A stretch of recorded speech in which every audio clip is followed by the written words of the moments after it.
All right. Hi, my name is Alyssa. I'm from the Academic Student Support Center. If you're clicking on this, you must be interested in how to write an email that gets noticed. This could apply to just about anything. The email, maybe you don't know how to write a proper email. Maybe you don't know what a proper email looks like, how to use Microsoft, that kind of thing for here. So this is going to give you a general idea of what your email should look like. This is how they get noticed. This is like maybe your professors aren't responding. It could be because your improper emails, you never know. So this is just kind of how to write those, what those look like, that kind of thing. So why is it important to write a proper email? Well, a well-written email creates a positive impression towards your professors and shows respect. Having the very basics down, proper grammar, that kind of thing, a general greeting, it just shows that you care, that you respect them, and their time that they're taking to not only read your email but respond. Emails are the primary way of communicating with faculty and staff on campus. Whether it's asking for help, clarifying assignments, or making requests, clear and concise emails ensure that messages are understood and respond appropriately. So once again, I know I mentioned, but you might be asking again to clarify an email or a request. You have a question about something in class, or even for an organization or whoever you're trying to reach out to, an advisor, an academic coach, anything like that. So making sure that your emails look like something that they would want to answer, and not improper or anything crazy like that, that they could take the time to focus on. And they'll be able to respond appropriately based on that, on your emails. Properly written email can increase the likelihood of a timely response. Again, you have a really strong subject line, pops up, you know, the right way, or readable at least, then at least they'll know, hey, this student for this class is looking to reach out to me, the professor, whatever, in a timely manner, whether it's about an exam that might be coming up, an assignment, that kind of thing. Professor emails can build rapport. Professional emails can build a rapport with professors, mentors, and peers. This is important for networking, navigating academic and career opportunities. So, learning how to write a proper email now will help you in your career in the future, but also as a student here in the moment. Again, building networking, kind of coming off like a proper conversation, using good grammar, that kind of thing, signing off, all that kind of stuff. Proper emails give you more opportunities to build networking. So again, wanting to get that in there. Writing proper emails is important for skill or career readiness, like I mentioned. These skills could be applied for internship, job applications, or other professional interactions after graduation. Just kind of really thinking about it. Say, you did an interview, you're reaching out to do an interview with a particular job or internship opportunity, and you don't have a proper email, they might not take it seriously, they might not even answer it. So making sure that you know how to write a professional email that will get get their attention, and also build more opportunities for you. Because say, yeah, you're emailing them improperly or however, very basics, they're going to be like, well, I don't even know if this person's serious. It might even look like spam to them. So you never know how the other person is viewing it. So making sure that you're coming across the way that you want to when it comes to career and academic opportunities. So in order to write an email, we have to know how to use email. So Outlook, again, is available or your Panther Mail here on campus. It's available to all students. So let's go through how to write one. Of course, the sending to is the easiest part. Who are you sending it to? Is it a professor? Is it an academic coach? Is it an advisor? Any kind of advisor? Is it a coach, athletics? Maybe it's a boss even outside of campus, that kind of thing. but who are you sending it to? The CC just stands for carbon copy. So these are people that you can add to see an entire email conversation. The main purpose is that others informed, but they're not expected to respond directly to the conversation that may or may not be happening. For example, if you're emailing a professor and you want to inform a classmate about the same issue, you can CC them or add them to the CC line. Again, they're not expected to respond. They can if they want, but this is just so they can see the entire email chain as well. So then you have the subject. Believe it or not, this is pretty important. This is the first thing they see when they open their email before they get to the context, which we'll get to in a minute. So you want to be very clear on the subject line. Reflect on the content of the email, so avoiding phrases like hello or important information. You want to try saying something like question about the upcoming midterm or exam or whatever assignment it is, but specify the assignment in the subject line. You can also add the class code to your subject line. Your professors are probably teaching more than one class or even sections of the class. So you want to clarify which class you're meaning. So say you're asking a question about upcoming midterm, but maybe they're teaching 3 classes and all their midterms are in the same week. So you want to make sure that you are clarifying which class that you're addressing. Keep it short as well. You want a paragraph in the subject line. I'm not sure you could put enough room in there for a paragraph, but definitely don't do that. But I would say no more than 6 words. It's still pretty lengthy in the subject line, excluding the class code. Again, nothing very short. Say question about this assignment or clarification on this, whatever it is, but very short. Avoid using all cap or lowercase or capitalizing each word or using proper punctuation. You don't want all caps. If you're trying to get their attention, that is not the way to go. It is pretty alarming, but I wouldn't say that you should be doing that. Also lowercase, just capitalizing where you should.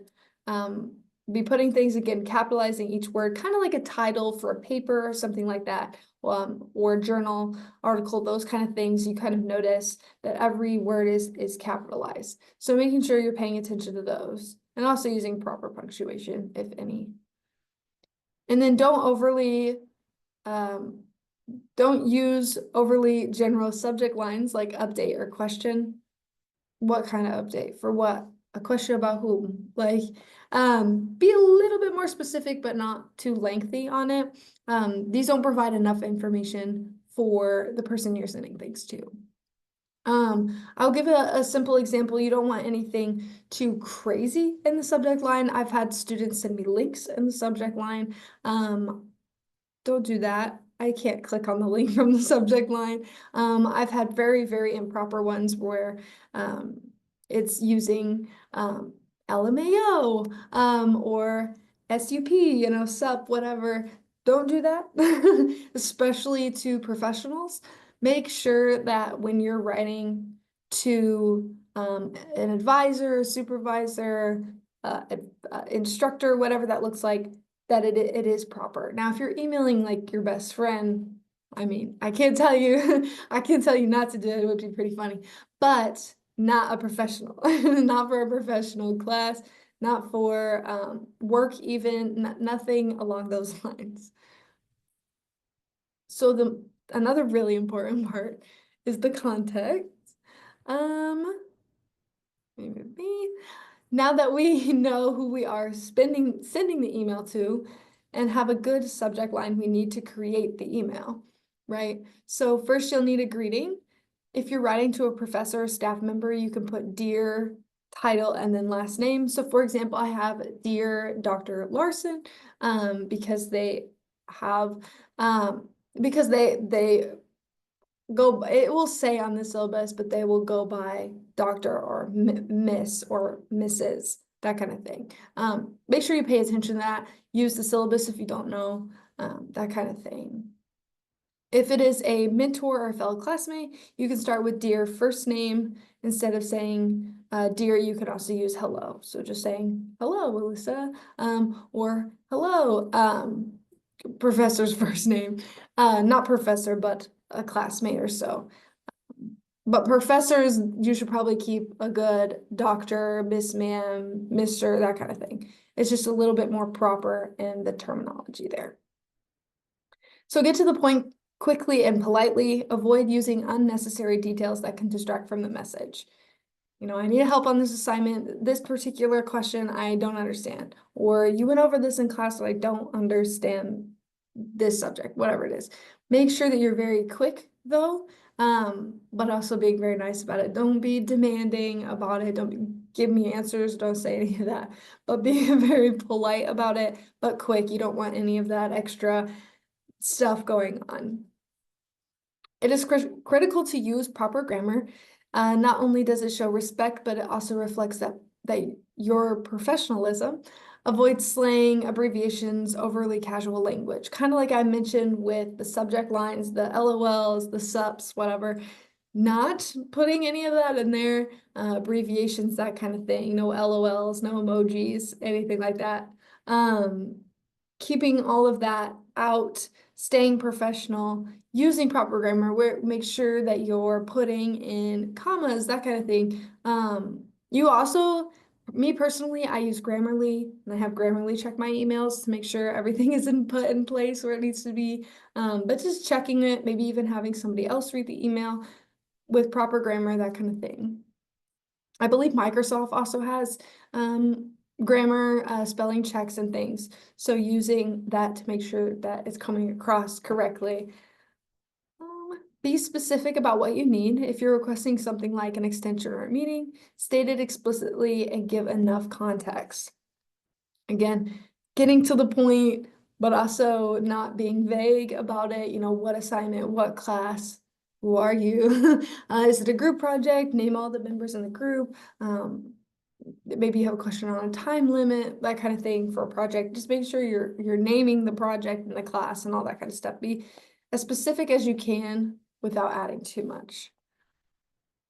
Sometimes we can get upset or frustrated. It is important to keep a polite and professional tone in our emails. So avoid being overly emotional or demanding and always assume good intentions. Yes, it can be very frustrating when the professor doesn't answer an email or hasn't been in class or been canceling class or isn't clear on an assignment.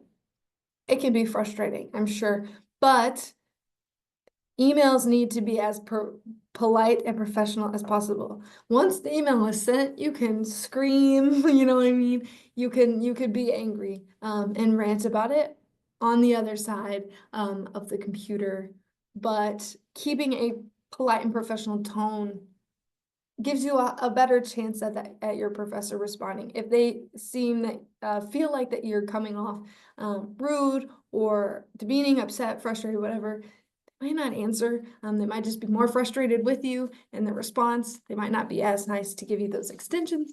So staying as polite as you can in your emails, despite how you may feel. In a little bit, we'll talk about signatures, but make sure you're always signing off properly, having your name on there, which we'll get to in a minute.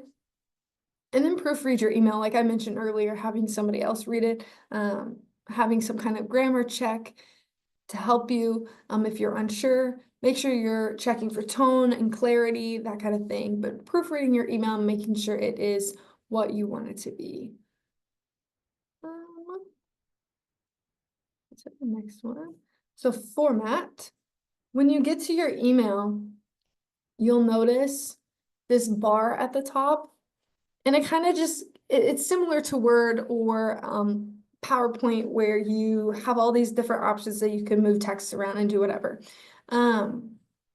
So we'll start from one from left to right. So first, if you made a mistake, you can always go back. The arrow allows you to go back and fix your mistakes. So that way you don't have to just constantly be erasing it, that kind of thing. You could also change your font or text size.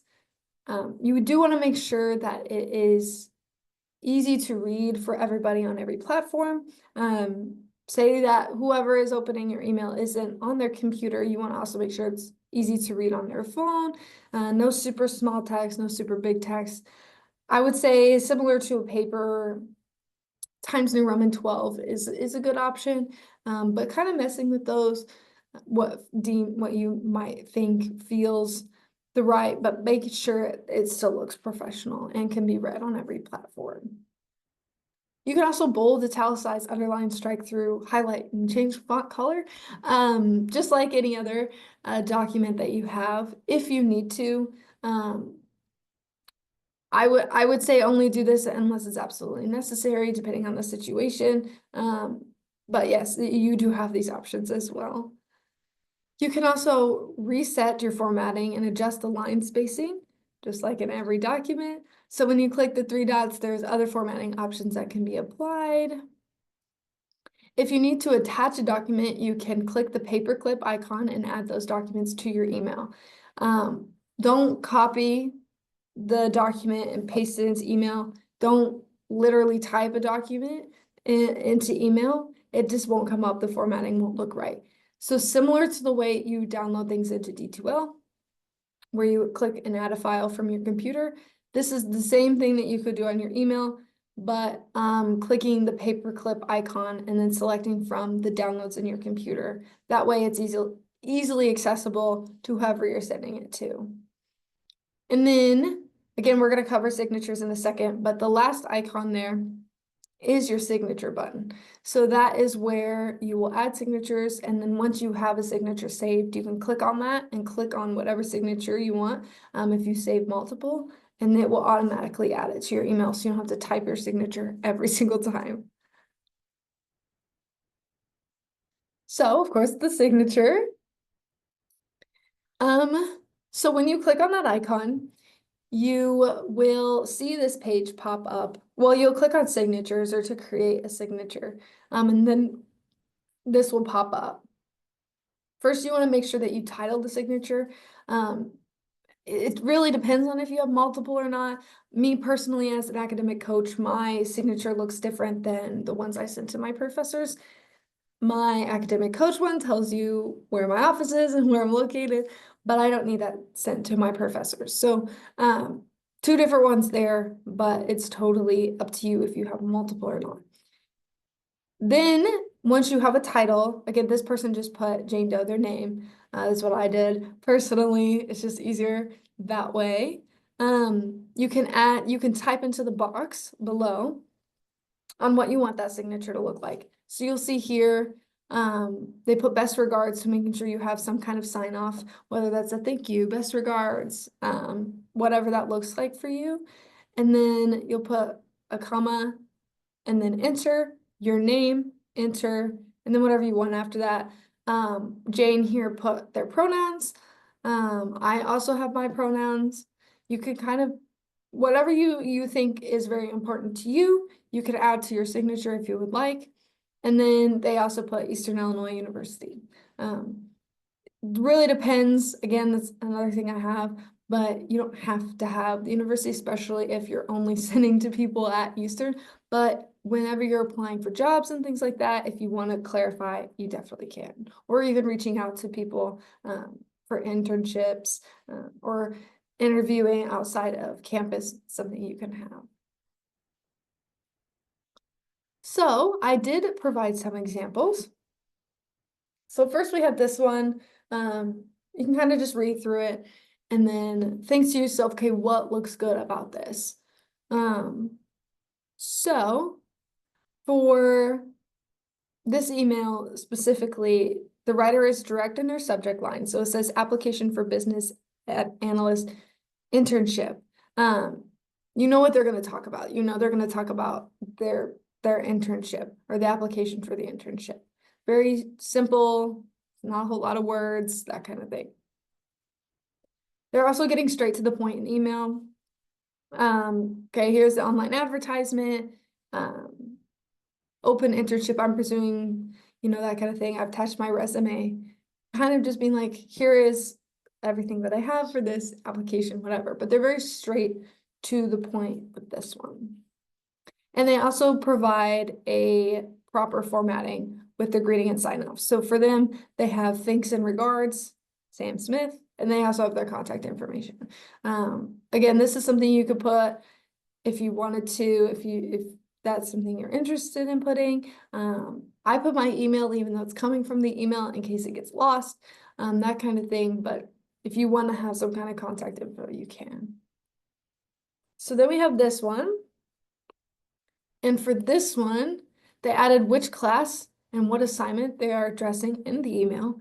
So you can see in their subject line, they've got, okay, it's a term paper and it's for this geology class. They address the professor and have a greeting and reiterate who they are and what class they are for. So the greeting being, hope you had a good weekend, very simple, very short, but it's addressing, hey, hope everything's going well, kind of thing. And then they say, you know, Alex from one of your geo classes. Again, restating who they are to make that apparent. Okay, it's for this class. My subject says it's for the term paper, and this is my name, so they can actually keep track of who's asking for what and when. And they did forget to add a signature or sign off. It just looks more proper when you have a signature or sign off. This kind of just leaves, in my opinion, too much open space. So making sure you have some kind of end there with your sign off. And then the last one I have as an example. In this one, they mention a conversation about a project as a reminder of previous discussions they've had with this professor. Kind of just being like, hey, we talked about this at this time, and just thought it was a new email. I had a couple more questions, that kind of thing. And then they dove right into asking about the specific assignment that was first mentioned in the subject line. So you see it's a biome project question, and then they're asking, should we include a magazine article we read in class yesterday if we already cited it in the article? I get straight to the point. They have the first opening sentence. They have, there's 3 sentences here, but then they have the question, and then they talked about attaching the current rough draft. So very simple, very short, but it gets to the point. And then having that closing signature, they also put after their name which class period they're in. Having that there, despite spelling it wrong. So to wrap up, here are some things to remember. So you might be thinking, my emails have gotten me this far, who cares? So while your professors and advisors may not be saying, you know, improper emails are noticeable, they might be not be telling you that your emails are improper, but making sure that you go through this list and you're kind of checking off what exactly you are doing and doing wrong, and maybe it will change the outcome, that kind of thing, but it does matter. Your email skills will get you very far, and that networking that I talked about in the beginning, to getting responses, to getting farther in your classes, to getting your questions answered, that kind of thing. It helps in your education, it helps in your career, so keeping that in mind. But also impressing your professors with well-written emails, because they probably don't see it very often. So I think even in doing that will make their day, I guarantee you. You will always want to stay polite and professional when you are emailing others. This does not just apply to professors, but advisors, mentors, and supervisors. Make sure you're checking the tone that you have in your emails, keeping everything very professional and in line, being very quick. But this, again, doesn't apply just to your professors. When you're emailing your advisor, your mentor, supervisors, academic coaches, we all want a good email. We want to know what you're getting at, what you're trying to say, so we can help you to the fullest extent that we can. So just making sure that you're checking there. Be short and to the point with your emails. No one wants to read multiple paragraphs or receive unwanted details in the email.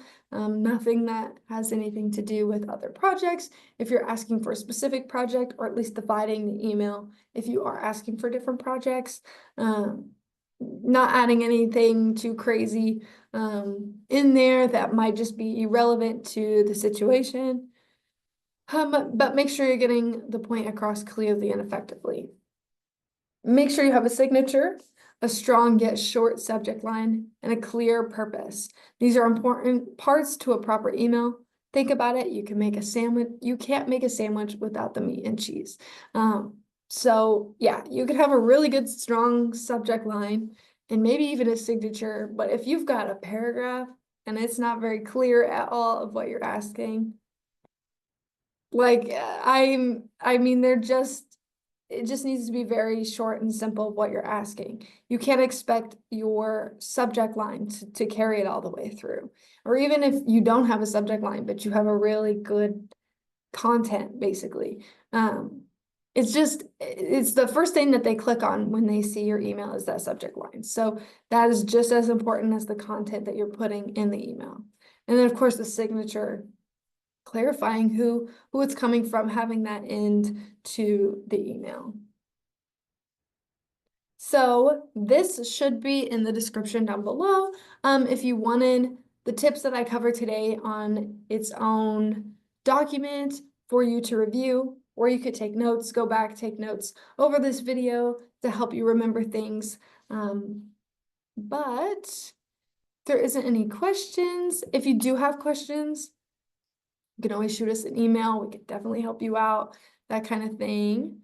But before, you get off or whatever, scanning the QR code and making sure you let us know how we did. Was this helpful? Was it not helpful? Why or why not? Just to help us improve future Panthers, have you, for different workshops and things, different videos that we can use and benefit from, but also doing it in an effective way to help you and the rest of the students on campus. All right, and then I do have some information on here. You can just go on Eastern Illinois University's webpage and look up Academic Support Center, and our page will pop up. But if you are curious about what our email is or you have any questions, there is the email for you as well.